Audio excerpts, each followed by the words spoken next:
अब जो मैं आपको बात बताने वाला हूँ वो सुन के शायद आप अपना सिर खुरच सकते हो। तो रेसलमेनिया 37 में मैच हुआ था साशा बैंक्स और बियांका बिलेयर का, जो कि रेसलमेनिया का मेन इवेंट मैच था। उससे पहले रोंडा राउजी ने मेन इवेंट कर लिया था, लेकिन आज भी इस मैच के बारे में बात करी जाती तो ऐसे होता है कि भाई विमेंस डिवीजन से भी मैचेस मेन इवेंट तब ऐसे करना जो है बहुत रेयर बात होती थी। तो उस मैच में विंस मैकमैन का क्या प्लान था, तो अगर आप उस टाइम से डब्ल्यूडब्ल्यू देख रहे हो, वैसे तो कोई बहुत ज़्यादा पुरानी बात भी नहीं है, तो उस टाइम पे एक स्टोरी लाइन थी रेजिनाल्ड की, जिनको रेजी करके भी बोलते थे, और वो कार्मेला के साथ स्टोरी लाइन में थी। तो विंस मैकमैन का प्लान ये था कि मैच सिंगल्स मैच नहीं होगा Sasha banks versus Bianca Blair का, इस मैच में रेजिनाल्ड को भी डाला जाएगा और वो इस मैच में compete करके इसको एक इंटरजेंडर मैच बना देंगे। उन्होंने पूरा एक्सप्लेन किया कि कैसे मीटिंग रूम में मैं गया, वहाँ पे साशा बैंक्स बियांका ब्लेयर सही सब थे, और उन्होंने बोला कि कार्मेला के साथ से तुम अलग हो जाओगे और स्टोरी लाइन में तुम साशा बैंक्स के प्यार में पड़ जाओगे, तुम्हारे बीच में केमिस्ट्री है। वो कह रहे थे कि मैंने तो भाई फेस टू फेस देखा भी नहीं साशा बैंक्स और बियांका ब्लेयर को ऐसे कर, क्योंकि उनके चेहरे भी ऐसे हो रहे थे कि भाई ये क्या बातें चल रही हैं। और ये पता है एक परफेक्ट टाइम होता है उन लोगों की अपनी वॉइसेस को रेज करने का जो कि इसके अगेंस्ट में होते हैं कि विंस मैकमैन को वापस नहीं आना चाहिए। क्योंकि भाई देखो, खुरापाती आइडिया तो ये बहुत ज़्यादा था कि मतलब आप एक सही सी चीज़ चल रही है, उसमें कहाँ आप रेजिनाल्ड को घुसेड़ रहे हो, उसको इंटरजेंडर मैच बना रहे हो। तो ऐसे करके फिर वो जो माहौल बनता है ना ट्रिपल एच के अगेंस्ट में, वो थोड़ा सा शांत हो जाता है, जबकि ट्रिपल एच ने इसमें कुछ किया नहीं। ये तो भाई एक पुरानी स्टोरी थी जो कि अब आई।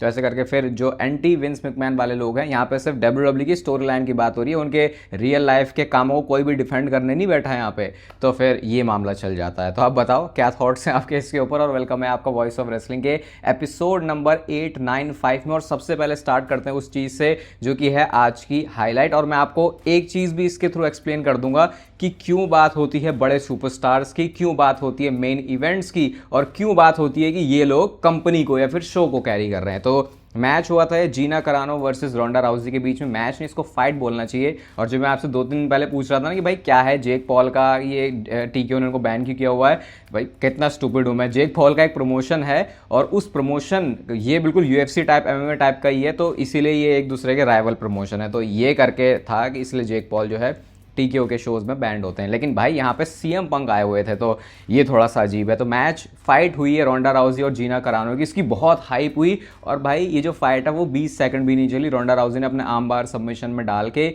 जीना करानो को इस फाइट में टैप करवा दिया, मतलब टैप आउट के थ्रू, सबमिशन के थ्रू। इस फाइट में इस फाइट में रोंडा राउजी जीत गई। अब लोग इसके बारे में अलग अलग बातें बोल रहे हैं कि भाई क्या स्क्रिप्टेड था, ये इतनी जल्दी कैसे खत्म हो गया। भाई मुझे लगता है कि इतनी ज़्यादा उन्होंने हाइप करी और 20 सेकंड में अगर ये फाइट खत्म हो जा रही है तो भाई फिर तो ये गलत स्क्रिप्ट लिखी है। अगर स्क्रिप्ट लिखते तो अच्छी लिखते, फिर तो ऐसी लिखनी चाहिए थी कि भैया सारे राउंड्स होते।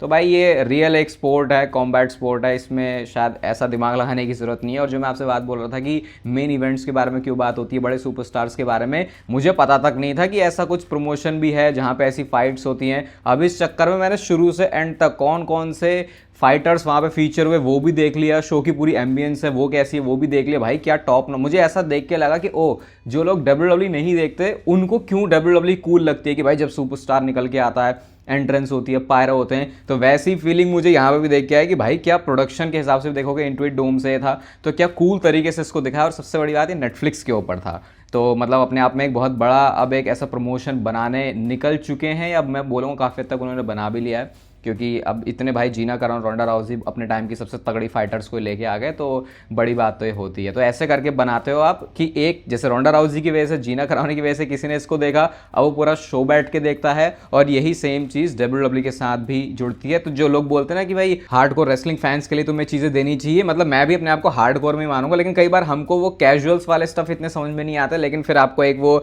एनालिस्ट या एक बिजनेस की नज़र से उसको देखना पड़ता है, तो समझ में आता है कि ओके ये चीज़ें ऐसे काम करती हैं। तो आप भी चाहो तो देख सकते हो नेटफ्लिक्स का, अगर आपके पास सब्सक्रिप्शन है। पूरा फनी तो वैसे लगा कि पूरी हाइप हुई, पूरा राउंड्स किया, और उसके बाद जो फाइट है वो सिर्फ 20 सेकंड्स में ही एंड हो गई। और अब मैं बात करता हूँ एक कंट्रोवर्सी के बारे में। आपको मज़ा बहुत आता ना कंट्रोवर्सी सुनने में, तो कुछ टाइम पहले मैंने आपको बताया था कि जो WXM प्रमोशन है उसके साथ अब जीत नहीं जुड़े हैं, और मैंने आपको बताया था कि कुछ डिफरेंसेस थे इनके बीच में, और जीत ने उसके बारे में ये भी बोला कि मैं बात नहीं करना चाहूँगा, और उस चीज़ की हम रिस्पेक्ट करते हैं ना, कोई उनसे जाके ऐसे पूछने जा रहा है कि भाई बताओ क्या हुआ। तो अब इन्होंने अपना एक नया प्रमोशन शुरू कर दिया है और भाई इंडिया में इतना कुछ हो रहा है प्रोफेशनल रेसलिंग को लेके, मैंने कभी सोचा नहीं था। द रेसलिंग रिबेलियन करके एक कंपनी नई शुरू हो चुकी है, लोगो आप इसका देख सकते हो। और भाई काफ़ी सारे वो टैलेंट्स जो कि WXM के साथ में थे, अब वो इस प्रमोशन का पार्ट बन चुके हैं। तो आप इसे एक मिनी, मतलब बोलना तो नहीं चाहिए, लेकिन WWE और WCW जैसे, मतलब ऐसे मुझे ऐसा लग रहा है कि शायद ये उस तरफ, मतलब लिटरली नहीं कि इनकी वॉर सी शुरू हो रही है, लेकिन अब कोई एक इंसान जो एक कंपनी में था उसने दूसरी कंपनी शुरू करी और डाइजैक यहाँ पे आ चुके हैं। और जो राजपूत हैं, क्या नाम है उनका, गुरु राज के नाम से, जिनको WWE में हम लोग जानते हैं, वो सारे लोगों ने भी इसको ज्वाइन कर लिया है। जो प्रोडक्शन लेवल पे WXM में चीज़ें देखते थे वो इस कंपनी में आ गए हैं। तो अब देखते हैं इनका पहला शो क्या है, आगे क्या चीज़ें होती हैं, क्योंकि भाई अब WXM एग्जिस्ट करती है और साथ में द रेसलिंग रिबेलियन। पर्सनली अगर मैं इसके ऊपर अपना थॉट दूँ तो मेरे को नाम तो चलो ठीक लगा, लेकिन लोगो इसका बहुत ही ज़्यादा ऐसा जेनरिक सा लग रहा है, तो शायद इसके ऊपर कुछ काम किया जा सकता है। बट ये मेरा ओपिनियन है, मे बी उनकी जो मार्केटिंग है फिर जो स्ट्रैटेजी है वो बहुत अलग हो। लेकिन अब इनकी बात करें तो WXM के बारे में आपको मैं एक बात बताता हूँ, भाई क्या किया इन लोगों ने। WXM में एक अनसैंक्शन मैच होता है जिंदर महाल और मतलब राज देसी महाराजा और जमींदार के बीच में, और भाई क्या ये मैच था, मतलब अनसैंक्शन मैचेस में इन्होंने क्या किया ना, वहाँ पे कोई रेसलिंग का क्राउड है, पूरे अपने अरेना में जाके लड़ रहे हैं। मुझे लगता है कि अगर आप राज देसी महाराजा जिंदर महल के बारे में, उनके करियर के बेस्ट वर्क्स की बात करोगे तो शायद उसमें से ये एक चीज होगी। वो तो इसके ऊपर इतनी आई बॉल्स नहीं है, लेकिन भाई क्या जबरदस्त इन्होंने ये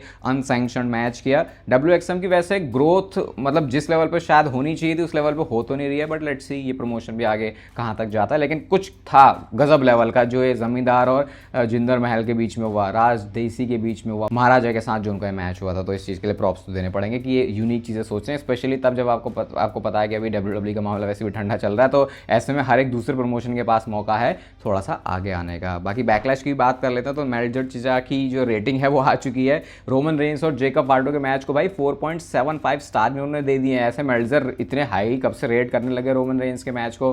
फिर डैनहाउजन वाला सेगमेंट जो भी था मैच था उसको 2 मिले हैं। ईओ स्काई वर्सेस आस्का के मैच को 4.25, ट्रिक विलियम्स और सैमी ज़ेन के 2.75 और सेथ रॉलिंस और ब्रॉन ब्रेकर के 4.25। तो ऐसा लग रहा है कि अब शायद रोमन रेंस जो सुपरस्टार रेसलर है वो डेव मेल्जर को इतने सालों के बाद अब फाइनली पसंद आने शुरू हो चुके हैं। और अब मैं आपको एक बहुत ही अपनी एक अजीब सी थ्योरी बताता हूं, जो कि थ्योरी आपको सुनने में लगेगी कि भाई रोहित भाई ये क्या ही बोल रहे हैं, लेकिन मैं आपको बताता हूं। मैं ये नहीं कह रहा ये सच है पूरा, लेकिन सुनो मैं क्या कहना चाह रहा हूँ। तो सबसे पहले आपको कुछ सुपरस्टार्स के बारे में बताता हूँ। रे फिनिक्स स्मैकडाउन में भाई उनको 1 साल से भी ज़्यादा हो चुका है कि उन्होंने एक भी सिंगल्स मैच नहीं जीता। फिर इलिया ड्रैगनोव की बात करें तो फिर इलिया ड्रैगनोव ने सिर्फ अपने 2 ही मैचेस जीते हैं 11 मैचेस में से। और अगर आप देखोगे तो 31 जनवरी का वो टाइम है जब से उन्होंने एक भी मैच नहीं जीता है। ये इलिया ड्रैगनोव उस सुपरस्टार के बारे में बात हो रही है जो कि इतनी तगड़ी हाइप के साथ आया था। और फिर अब मैं आपको एक कार्मेला का ट्वीट भी दिखाता हूँ और कैप्शन के साथ उन्होंने लिखा वोक अप टुडे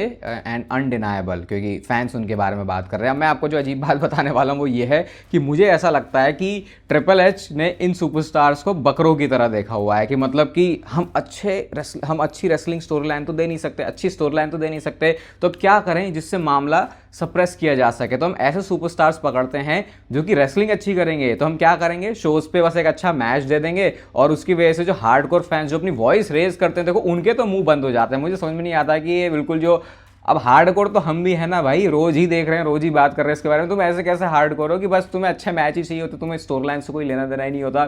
तो ट्रिपल एच का सीन ऐसे रहता है कि स्टोरी लाइन तो चलो हम अच्छी दे नहीं पा रहे, ठीक है, सुपरस्टार्स पकड़ते हैं जो कि रेसलिंग अच्छी कर लें। तो बस वैसे में फिर क्योंकि जो लोग जैसे कैजुअल फैंस वो कभी भी लिखते नहीं है जाकर, लेकिन ऐसे ये जो बड़े वाले फैंस होते हैं जिनको स्पेशली हार्डकोर भी नहीं बोलना चाहिए, रेसलिंग जो पसंद करते हैं उन फैंस को, अब रेसलिंग समझ डिफरेंस है रेसलिंग और स्टोरी लाइन में, तो फिर ट्रिपल एच इन सुपरस्टार्स को पकड़ के इनको कुछ टाइम तक अच्छा देते हैं टीवी टाइम और उसके बाद नए बंदे पे चले जाते हैं। फिर उसके बाद नया बंदा आता है जो असली रेसलिंग करता, तो फिर ऐसे में ये पिछले भूलते रहते हैं और नए नए रेसलिंग करवा के वो थोड़ा सा एक फेक बबल भी क्रिएट कर देते हैं कि भैया रेसलिंग तो थी ना शो पर, फिर स्टोरी लाइन के बारे में शायद कोई इतनी बात नहीं करता। लेकिन अब ये जो वैसे वाले फैंस भी उनको भी समझ में आ रहा है कि यार वो तो विंस ने हमें अच्छी रेसलिंग नहीं दी थी इसलिए हम इतने रेसलिंग के पीछे पागल थे, अब इतनी अच्छी रेसलिंग देने के बाद भी अगर स्टोरी लाइन अच्छी नहीं है तो उसका कुछ फायदा नहीं है। और मैं आपको बताता हूँ इलिया ड्रैगनोव के साथ कुछ नहीं होने वाला, कार्मेलो हेस के साथ कुछ नहीं होने वाला, रे फिनिक्स के साथ कुछ नहीं होने वाला, और बस आप वेट करो कि कब चीज़ ऐसी पेंटा के साथ भी होने वाली है। फिलहाल तो पेंटा का सही है, देखो उनको सैटरडे नाइट्स मेन इवेंट का जो पोस्टर है उस पर फीचर किया है और WWE खुद ही इन सुपरस्टार्स को लिमिट करती है सिर्फ रेसलिंग करवा के, तो भाई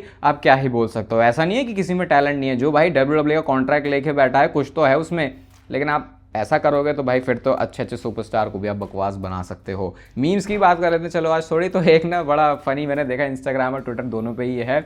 आस्का रिटायर हो रही हैं, लेकिन तभी गुंथर का म्यूजिक बज जाता है और गुंथर कहता है मैं आके रिटायर करूंगा। तो लोग कह रहे हैं कि अगर ऐसा हुआ कि आस्का को भी नहीं छोड़ा गुंथर ने और वो भी उनके साथ एक रेसलिंग मैच करके माने, कल के स्मैकडाउन में ना गुंथर से रिलेटेड एक देखो क्या फनी साइन लेके आया है फैन और लिखता है गुंथर रूइंड माय लाइफ। भाई मतलब किया तो है उन्होंने, आप सोचो जो जॉन सीना का सबसे तगड़ा वाला फ़ैन होगा वो क्या ही सोचेगा यार कि ये वो बंदा है जिसने मेरे चाइल्डहुड हीरो को गिव अप करवा दिया, जिसने पूरी ज़िंदगी भर कहा था नेवर गिव अप। और लास्ट में बात करते हैं रोमन रेंज की स्टोरी लाइन के बारे में, ऊसोस की स्टोरी लाइन के बारे में, ब्लड लाइन की स्टोरी लाइन के बारे में और सैमी ज़ेन की स्टोरी लाइन के बारे में। ये तो मैंने आपको बताया था कि ऊसोस काफ़ी डिफरेंट बिहेव कर रहे हैं, उनका बिहेवियर बहुत ज़्यादा ऐसे शेडी है। ये हो सकता है कि क्या पता वो रोमन रेंज पे ही टर्न कर लें, और भाई ऐसा लग रहा है कि शायद इसमें और भी ज़्यादा डेप्थ आ सकती है। तो अभी सैमी ज़ेन का कैरेक्टर आपको पता है स्मैकडाउन में कैसे चल रहा है, क्या सैमी ज़ेन आने वाले हैं रोमन रेंज के क्लब में, रोमन रेंज की ब्लड लाइन में, ऊसोस के साथ में। तो ये देखो जे ऊसो ने रिएक्ट किया है सैमी ज़ेन की उन्होंने स्टोरी डाली और यहाँ पे लिख रहे हैं कि भाई ये लोग सुन नहीं रहे, समटाइम्स यू गोटा से एफ इट, मतलब कि जे ऊसो ऐसे इंस्ट्रक्ट कर रहे हैं, एडवाइस दे रहे हैं या जो भी आपको इसको समझ लो कि सैमी ज़ेन भाई तेरा कोई कुछ नहीं सुन रहा ना, भाई इतनी केयर मत कर तुझे के बारे में, कर दे जो तुझे करना है कांड वो कर दे जाके। अब ये बंदा जब कोई हील होता है तब वो ऐसी बात बोलता है उस बंदे के लिए जो कि अभी आपने उसे बेफेस बोल सकते हो या फिर हील बोल सकते हो, और जे ऊसो ने अपने कुछ कनेक्शन भी जोड़ने की कोशिश करी है सैमी ज़ेन से। तो क्या सैमी ज़ेन का मूव हो सकता है मंडे नाइट रॉ में जहां पे ये Roman Reigns, Jimmy Uso, Jey Uso वाली स्टोरी लाइन में आ जाए? क्योंकि एक चीज़ तो देखो क्लियर है, सैमी ज़ेन अकेला जो भी कुछ उखाड़ ले, लेकिन जब वो ब्लड लाइन की स्टोरी में आता है तो भाई लोग उसको बहुत ज़्यादा पसंद करते हैं। और क्योंकि उस टाइम पे वो हील में थे तो उस टाइम पे लोगों ने उनको वैसे ही पसंद किया था, और क्योंकि इस बार जो ब्लड लाइन की स्टोरी चल रही है वो थोड़ी अलग तरीके की है, मतलब चैप्टर नया खुला है, भले ही पात्र कैरेक्टर सारे वही हैं लेकिन ये चैप्टर एक नया है। तो इमेजिन अब रोमन रेंज की स्टोरी लाइन जहाँ पे जिमी ऊसो भी उनके साथ में है, जे ऊसो भी उनके साथ में है और सैमी ज़ेन भी आ जाते हैं। तो अभी के ये जो सुपरस्टार्स के वर्जन है वो साथ में आते हैं, तो ये किस तरीके से एक्ट करेंगे, किस तरीके से बिहेव करेंगे और स्टोरी लाइन क्या होगी। स्पेशली रोमन रेंज और सैमी ज़ेन का डायनामिक भूलना मत, तो बैक स्टेज के पॉपकॉर्न वाले सेगमेंट, तो अब के रोमन रेंज के सामने ये वाला सैमी ज़ेन आएगा जिस रोमन रेंज के पास में अब चैंपियनशिप है, क्योंकि जो ब्लड लाइन रियूनियन हुआ था वहाँ पर टाइटल तो था नहीं रोमन रेंज के पास में। तो ये आई थिंक एक WWE का इंटरेस्टिंग आइडिया हो सकता है। देखते हैं क्या जे ऊसो की स्टोरी के बाद चीज़ें उस डायरेक्शन में लीड करती हैं या फिर नहीं। बाकी नेचुरल टीन का लिंक आपको मिलेगा डिस्क्रिप्शन में, आरपंत वाला कोड आप यूज़ करते हो तो आपको प्यारा सा डिस्काउंट मिल जाएगा। इस वीडियो को यहाँ तक देख रहे हो तो इसे लाइक कर दो, चैनल को सब्सक्राइब कर दो ऐसे डेली WWE से रिलेटेड कॉन्टेंट के लिए। बाकी तब तक फिर लेते रहो जिंदगी के मजे।